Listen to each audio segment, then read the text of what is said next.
I shared a video about 3 lessons that I learned from an event that I had the opportunity to support. Well, guess what? I've supported 2 more events since then. And I have some more lessons for you. So if you are thinking about an event for your business, and how to really leverage events to grow your business, grow your impact, establish yourself as that expert, and grow your revenue, then this video is for you. Tune in.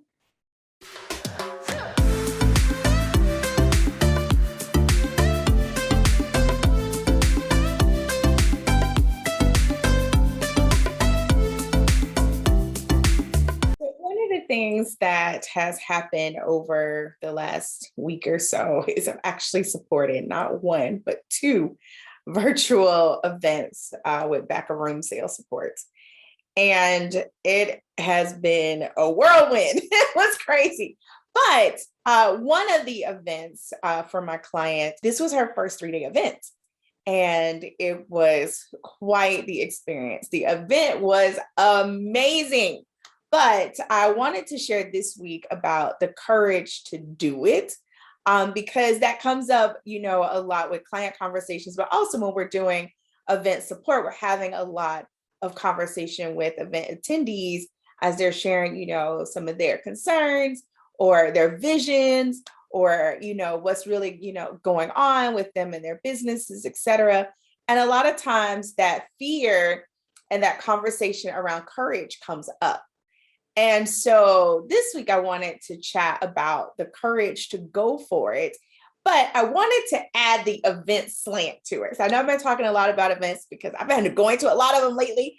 And when I think about my client and the fact that she put this idea out there, her coach was encouraging her and letting her know that now is that time at this stage of her business to host this event.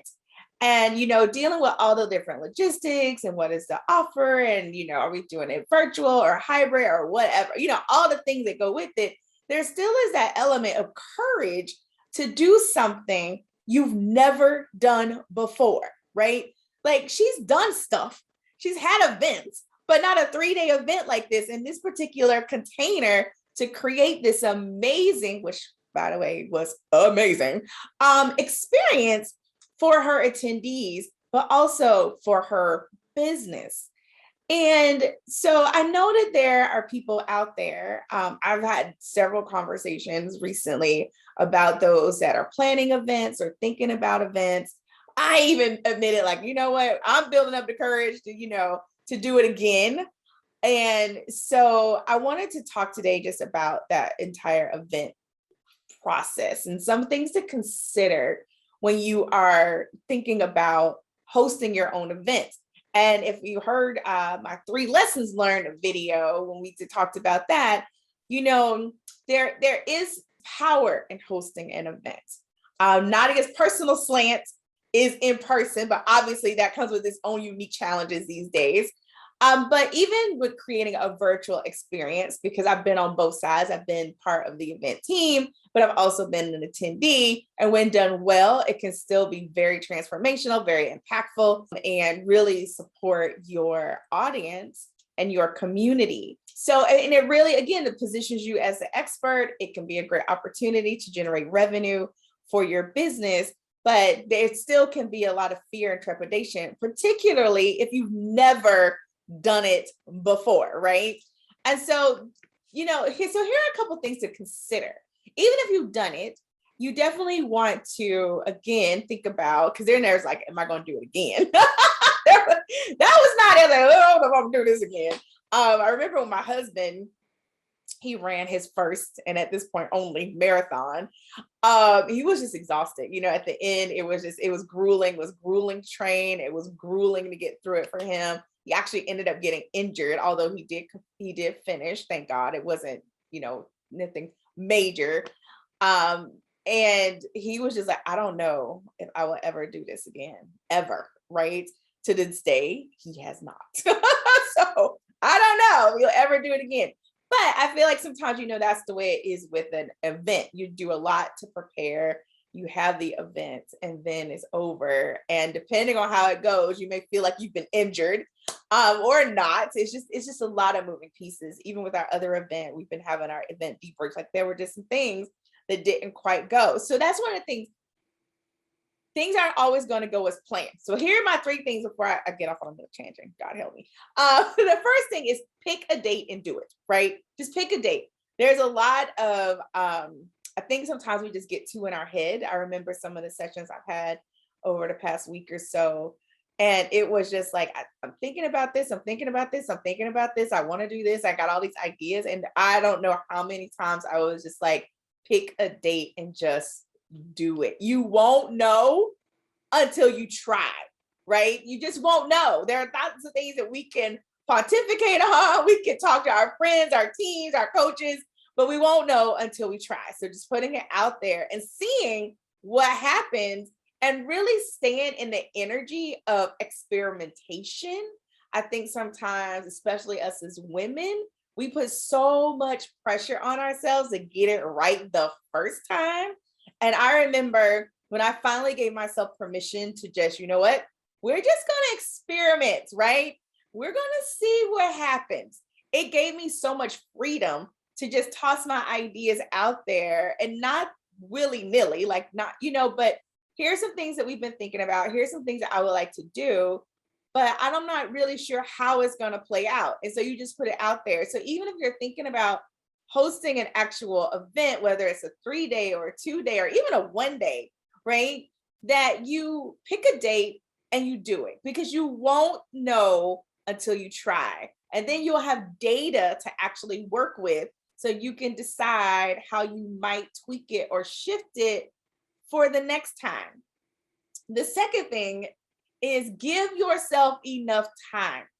I know for me, I'm guilty of this. I've seen others that have been guilty of this, of just having an idea, wanting to get it done, and they're not giving themselves enough time. And here's what I would say, particularly about events. Like other things that we do in our businesses, we may not need as much time, but events are a beast of their own.